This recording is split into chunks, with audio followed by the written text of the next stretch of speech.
प्यारे बच्चों, good morning. Exercise हम लोग 4.2 स्टार्ट करते हैं। क्योंकि 4.1 कंप्लीट हो चुकी है। चलिए 4.2 हमारे क्या कह रही है। वो है क्या, दो चरों वाले रैखिक समीकरण। मतलब समझा ही चुके थे चर का रैखिक समीकरण का। अरे घात एक हो तो रैखिक समीकरण। चर हमारे ए से लेके जेड तक होते हैं। ठीक है, चलिए क्या पहला सवाल क्या कह रहा है।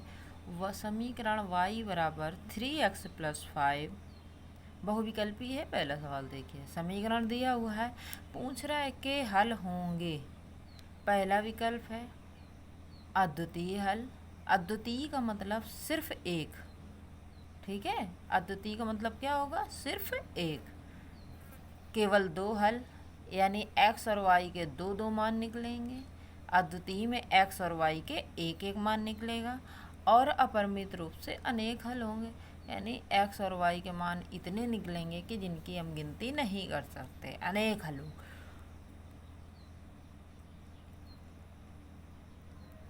समझ में आई बात कि नहीं आई। चलिए क्या कह रहा है, देखिए एक समीकरण दिया हुआ है। क्योंकि रैखिक समीकरण पढ़ ही रहे हैं, युग में तो पढ़ नहीं रहे हैं। जब एक समीकरण दिया है तो इसमें x और y के मान कैसे निकलते हैं। x का मान हम जो भी लेंगे उसके सापेक्ष में y का मान निकलता चला जाता है। मान लीजिए x का मान एक लिया तो y का मान क्या हो जाएगा, 3 एकम 3 धन 5 8 हो जाएगा कि नहीं। अगर x बराबर एक लेंगे तो y बराबर 3 गुणे 1 + 5 3 + 5 8 हो जाएगा। यानी x जब एक है तो y का मान कितना आ गया, 8। इसी प्रकार अगर x एक लिया है तो 0 भी ले सकते हैं। तो y बराबर क्या हो जाएगा, 3 × 0 + 5, यानी 5 आ जाएगा y बराबर। तो 2 हो गए। अगर हम x बराबर -1 ले लें तो कितना हो जाएगा, y बराबर 3 × -5 -1 -3 + 5 यानी 2 हो जाएगा। तो इसका मतलब क्या हुआ कि जैसे जैसे x के मान हम बदलते चले जा रहे हैं, लेते चले जा रहे हैं, तो y का मान निकलता चला जा रहा है कि नहीं निकलता जा। कोई भी मान निश्चित है, नहीं निश्चित है एक समीकरण में। तो इसके कितने हल हो जाएंगे, अपरिमित रूप से अनेक हल। कौन सा विकल्प सही होगा, अपरिमित रूप से अनेक हल। समझ में बात आ गई कि नहीं आ गई। क्योंकि एक कैसे निकलेगा, जब हमें मानने हैं तो हम चाहे जितने मान लें, एक तो निकलेगा नहीं।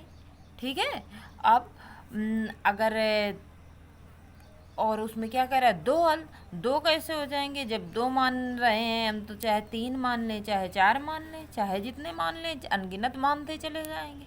ठीक है, बात समझ में आई कि इस समीकरण को हल करने के अपरिमित रूप से अनेक हल होंगे। ठीक, चलिए अगला क्वेश्चन क्या कह रहा है। अगला क्वेश्चन कह रहा है कि निम्न समीकरणों के 4 हल लिखिए। समीकरण आपका दिया हुआ है 2x + y बराबर 7।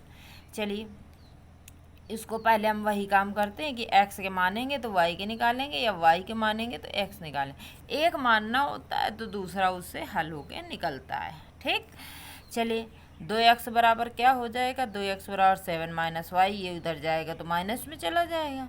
2x के साथ किस में है, इनटू में। जब 2x के साथ इनटू मतलब गुणा, तो इधर जाएगा किस में जाएगा, भाग में चला जाएगा। ठीक है, तो ये x बराबर क्या हो जाएगा, 7 - y/2 हो जाएगा कि नहीं हो जाएगा।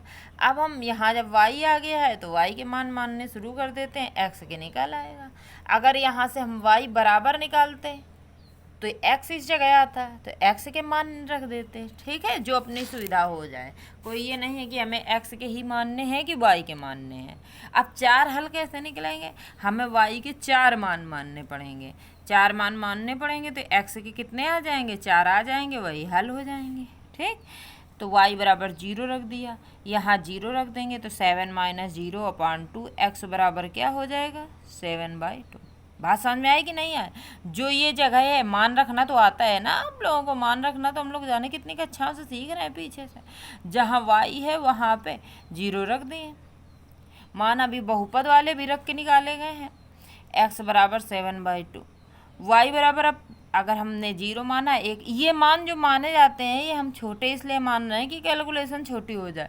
आपको जो मन हो मान लीजिए। हमने 0 1 माना है, आप 2 3 मान लीजिए, माइनस का 1 मानिए, माइनस का 2 मानिए, जो आपकी इच्छा हो मानिए।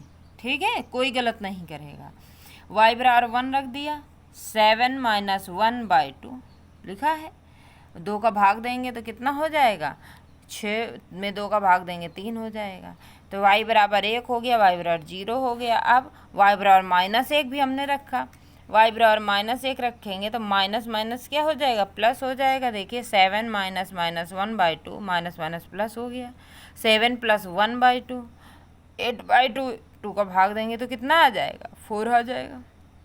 y बराबर 2 रख दिया। 4 मान रखने हैं तो 4 हमने जो हम छोटे समझ में रख दिए। आप -1 रखा था, आप -2 रख दीजिए, +2 कुछ भी रख दीजिए। बता चुके हैं कि ये मान अपने मन से मानने हैं आप लोगों को। ठीक, y बराबर 2 रख दिया समीकरण 1 में। समीकरण 1 कहाँ है, ये है 7 - 2/2। ठीक है, 7 - 2/2 हो जाएगा, 7 में 2 घटेगा 5/2 हो जाएगा। x मान कितना आ गया, 5/2। ठीक, तो इस तरीके से y के मान रखने पर x के 4 मान प्राप्त हुए कि नहीं, y के 4 मान रखने पर।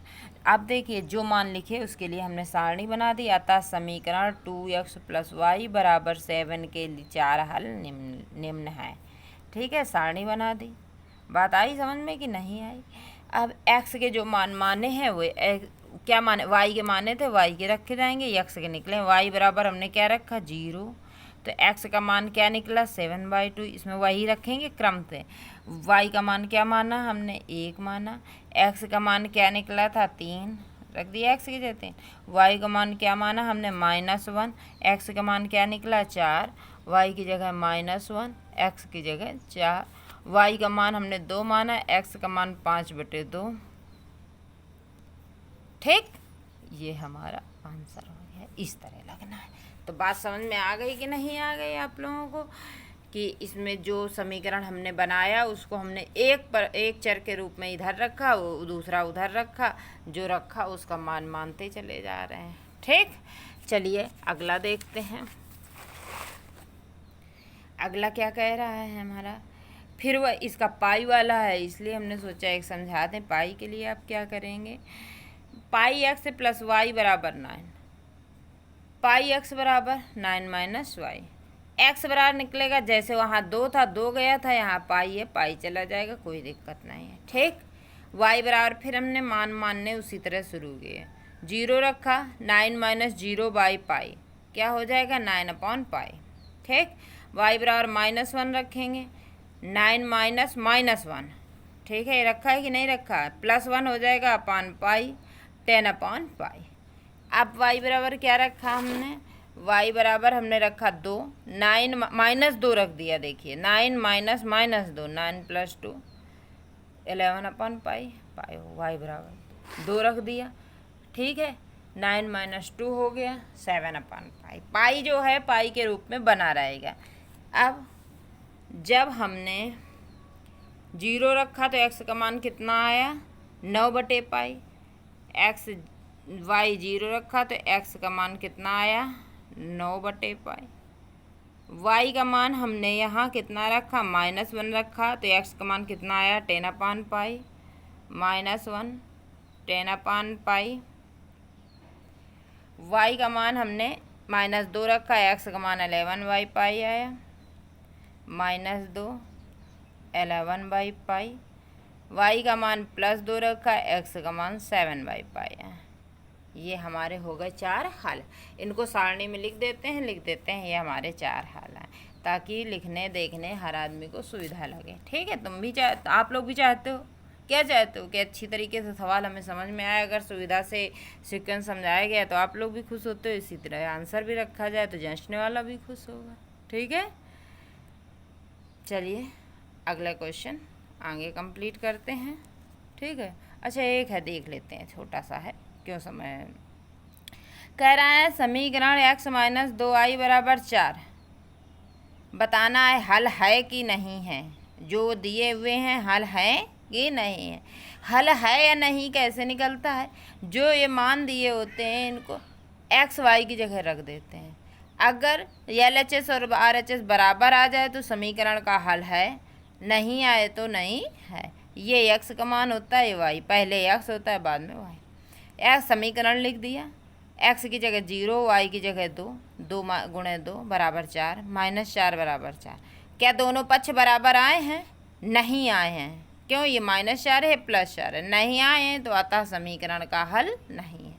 क्यों? अगर हल होगा तो यो एक्स मान वाई के मान संतुष्ट करने चाहिए, उसमें होने चाहिए। LHS और RHS बराबर उसी से निकले हैं तो होंगे उसके मान, नहीं निकले तो नहीं होंगे। बस ये है हल और ना हल की परिभाषा। ठीक, अब आगे आप लोग लगाएंगे, कल बात करते हैं। धन्यवाद बच्चों।